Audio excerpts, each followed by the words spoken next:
Unang step sa paggawa ng homemade ice cream, ayan, i-chill natin ang creamer at condense sa ating mga fridge. At dahil usong-uso nga ngayon ng avocado, ito ang naisipan nating gawing ice cream at paborito din namin ito. 1 kilo nga pala itong binili kong avocado at ang ingredients niya ay 3 klase lang, avocado, creamer at condense.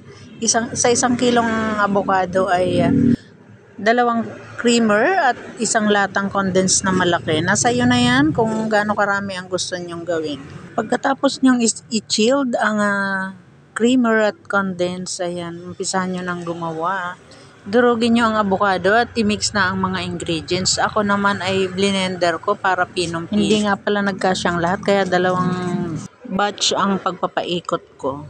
Sa inyong pagbe-blender, i-sure nyo lang na very smooth na ang texture niya para mas masarap pagka ito'y lumamig na. Ayan, at dahil nga first time kong gumawa ng ganitong ice cream, kaya nagdagdag pa ako ng isa pang condense dyan at creamer. Kaya yung isang creamer medyo na sobrahan sa pagkaka-chilled niya, kaya medyo nag-icy siya. Pero okay naman na at nahabol naman. Kaya ayun, medyo na perfect pa rin naman. Try nyo na din mga mare, napakadaling gawin. At habang usong-uso pa ang avocado ngayon, ayan, sige na, try nyo na. Kung wala nga pala kayong blender, pwede na hand mixer. Ayan, kung walang hand mixer, pwede na mano-mano. Basta makuha nyo lang yung texture na nararapat sa paggawa ng ice cream. Ito talaga ang favorite namin, ang avocado, kahit sa ang flavor, kahit sa ice candy or sa malamig. Ito talaga lagi kong binibili, avocado flavor, bukod sa masustansya, masarap pa. Kaya lang seasonal lang ito, kung mamunga once in a year lang. Kaya habang usong-uso, sinasamantala ko ang pagkain nito. Ayan, nagdagdag pa nga tayo dyan ng creamer dahil nakulangan tayo sa creamer kanina.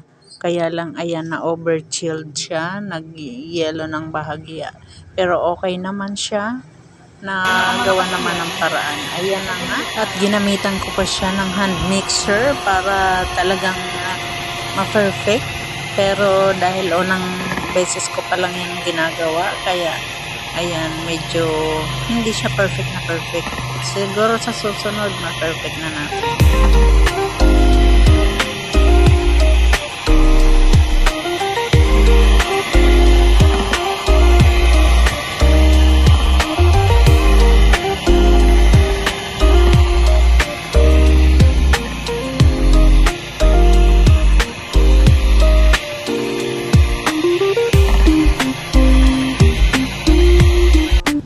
Ayan na, malapit na sa katotohanan. Excited na ako sa magiging resulta niya.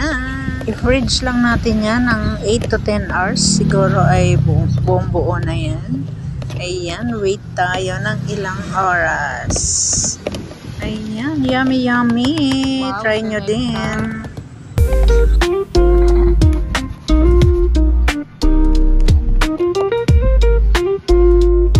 At ayan na nga, for the moment of truth.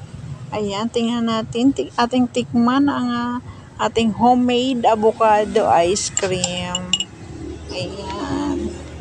Ang ganda pa ng lalagyan niya. Wow, wow, wow. Ayan, pa-subscribe na lang mga idol. Thank you.